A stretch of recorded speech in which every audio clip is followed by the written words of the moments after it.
고물가로 서민들의 삶이 팍팍한 요즘, 사회적 취약계층은 더 어려운 현실에 내몰리고 있습니다. 자치단체 지원이 턱없이 부족해 문을 닫을 위기에 놓인 복지 사각지대의 상황, 보도기획 K에서 취재했습니다. 청주시 가경동의 한 주택가 골목. 아이들 웃음소리 끊이지 않는다는 건물 한 채가 눈에 들어옵니다. 도윤아 이거 봐라. 도윤아 이거 봐라. 미혼모 엄마와 아이들이 살고 있는 곳입니다. 전국에서 유일하게 미혼모 산전후 보호시설이 없는 충북에 이 거주시설이 들어선 지는 4년.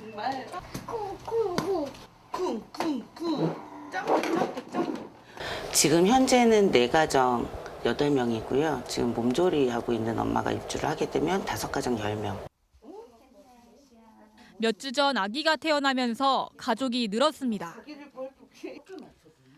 그러나 새 생명의 탄생을 기뻐만 하기엔 고민이 깊습니다. 난방비가 인상되면서 한 달 도시가스 요금만 70만 원, 운영비가 바닥나 도시가스 요금을 내지 못하고 있는 상황입니다.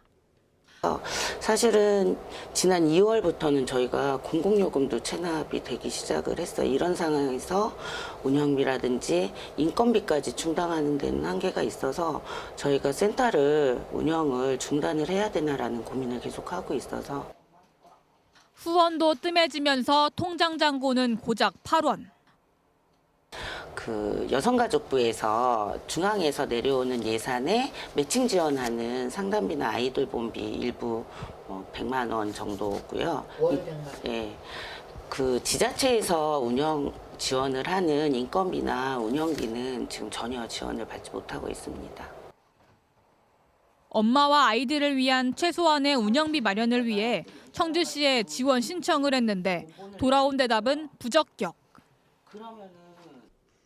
청주시는 객관적이고 신뢰할 만한 자료가 부족하고 입소율이 저조해 시설 지속 여부가 불투명하다 등 4가지 이유를 꼽았습니다. 시설 측은 납득할 수 없습니다. 입소율이 저조하다라는 게 전국 지금 미혼모자 공동생활시설 평균 이상으로 입소를 하고 있는데 입소율이 저조해서 시설을 지속할 수 없다라고 평가하는 거는 어떤 기준으로 했냐고. 무엇보다 수긍할 수 없는 점은 입소율이 저조하다는 지적. 최대 5가족 10명이 거주 가능한 시설에 현재 4가족 8명이 거주 중이기 때문입니다. 청주시의 입장을 들어봤습니다. 그 시설만의 입소 저조를 얘기한 건 아니고요. 네. 전체적으로 저희가 이제는 미혼모 시설이는데 시설 전체에 대한 입소율이 점점 낮아지고 있는 부분에 대해서 그렇게 표기가 된 거였던 것 같거든요. 어떻게 보면 저희가 제가 표현을 그렇게 써서 조금 오해하실 수도 있는데 꼭 그걸로만 해서 부적격이 나왔던 거는 아닌 거니까. 시설 유지를 위한 최소한의 인건비만이라도 지원해달라는 것이 바람입니다. 이게 사람이 하는 일이라 우선은 인건비 지원이 돼야 저희가 직원을 채용하기도 하고 엄마들의 교육비나 이런 것들은 그걸로 메꿀 수가 있거든요. 그런 것조차도 지원이 되지 않고 있어서 다른 건 몰라도 사람을 채용하고 사람들이 하는 일이라 인건비는 우선 지원을 해줘야 되지 않을까라는 생각을 하고 있습니다. 현실로 이뤄지지 않는 정책. 공허함만 가득한 현수막이 바람에 나부낍니다. 사각지대를 줄일 수는 없을까? 또 지사님께서 중요하시고 하고는 출산 장려 정책의 포괄적인 부분들에서 해당하는 사안이라고 볼 수 있겠습니다.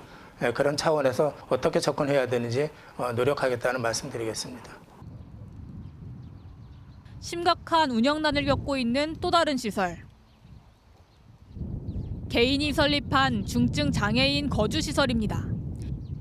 네, 저희는 개인이 운영하고 있는 시설입니다. 개인 운영 시설은 이제 법인 시설에 비해서 일부만 보조가 되고 있는 시설을 말하고 있죠. 이곳에서 생활하는 중증 장애인은 25명.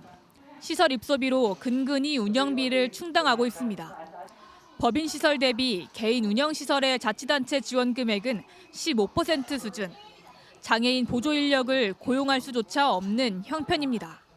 가장 큰 어려움은 인력을 수급하고 운영하는 데 있어서 법인 대비해서 인력이 4분의 1 수준도 못 되고 있습니다. 실질적으로 피해를 받는 것은 장애인분들이 피해를 받고 있는 것이죠. 그나마 지원되는 규모도 유독 충북은 다른 지역보다 턱없이 적다고 하소연합니다.